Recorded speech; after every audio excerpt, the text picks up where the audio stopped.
And that was because every once in a while they'd get hung up in the vegetation or maybe run aground. They straightened it and they made it wider. What they did was they cut off the top of the circle or loops. They just went straight across. It changed the length of the river by close to 2 weeks. And once they got that pretty much under control and everything was golden, everybody was happy, Henry Flagler came to town. Who's Henry Flagler? The railroad. The railroad pretty much decimated the steamboat industry here in Florida. Not everywhere, but here. And it really hurt them bad because the railroad was way more efficient. It was a lot easier. It was way cheaper. You just put all your stuff on the train and you went the whole length of Florida for the most part, on the river. Until around 2000, I think 9, we would see tugboats pushing diesel fuel up and down the river. Now we take it to the power plants and stuff. Now look over on the left, guys. You see the 2 white birds? The one up in the top, the high one, is the great egret. I can't quite see the one down the bottom. I think it's the great egret, but it looks a little too big. I'm sorry, too small. And guys, I don't talk the whole time, so I'm not ignoring you or anything. This is not SeaWorld. I can't point you down a sidewalk and say tap on the glass in an aquarium and see an animal. I'm searching just like you guys are. So if you see something, ask me what it is. If I don't know what it is, I will lie to you in a heartbeat. Alright guys, the big bird up on the top, the one that just flew away, that is your great egret. That bird is very, very cool. That's the bird that started the Audubon Society. They used to hunt that bird, the males and the females, in the late 1800s all the way into around 1930, 1940, I believe, just for their plumage, just for breeding plumage. This other one is a little cattle egret. A lot of times we do actually look, sitting right there. Turtles do not care for the boat. About the second we drop it reverse, they disappear on us.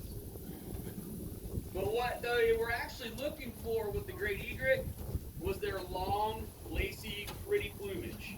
They would make ladies' hats, ladies' feathered boas, but they would hunt the males and the females. When they'd hunt the males and the females during breeding season, what happened? They would leave the baby chicks and the eggs behind. So in essence, they were killing off 2 generations of birds at once.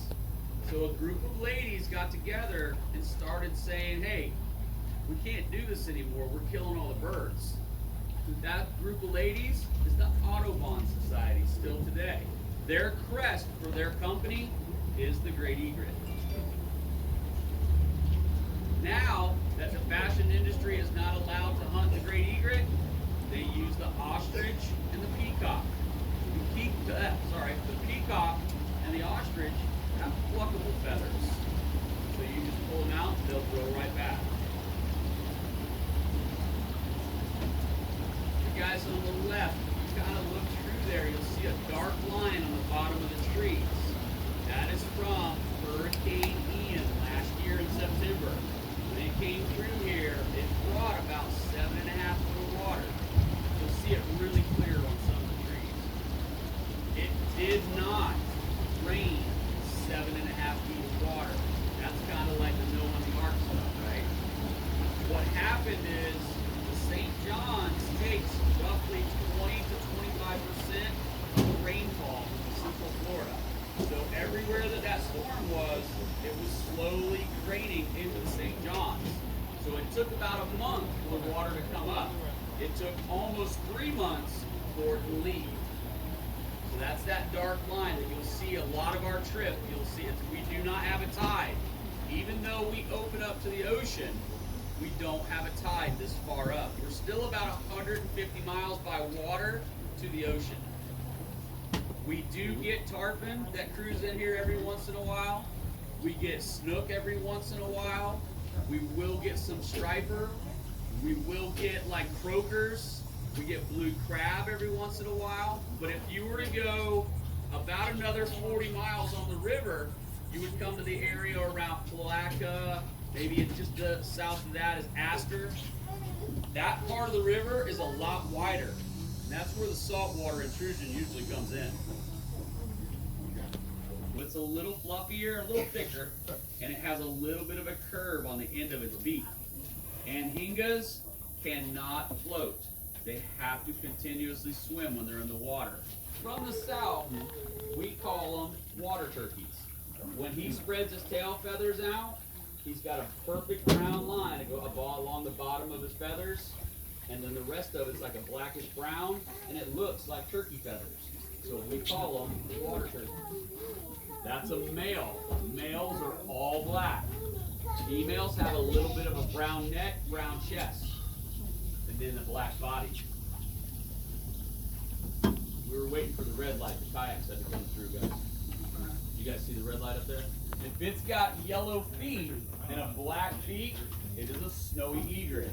If it's got a bluish colored beak, like greenish blue, it's a little blue heron. There's a white bird right there. Yeah. That's a snowy egret. Pulling it down, that's where it actually happens. The manatees will get in there. See the little trails right here, about even with me?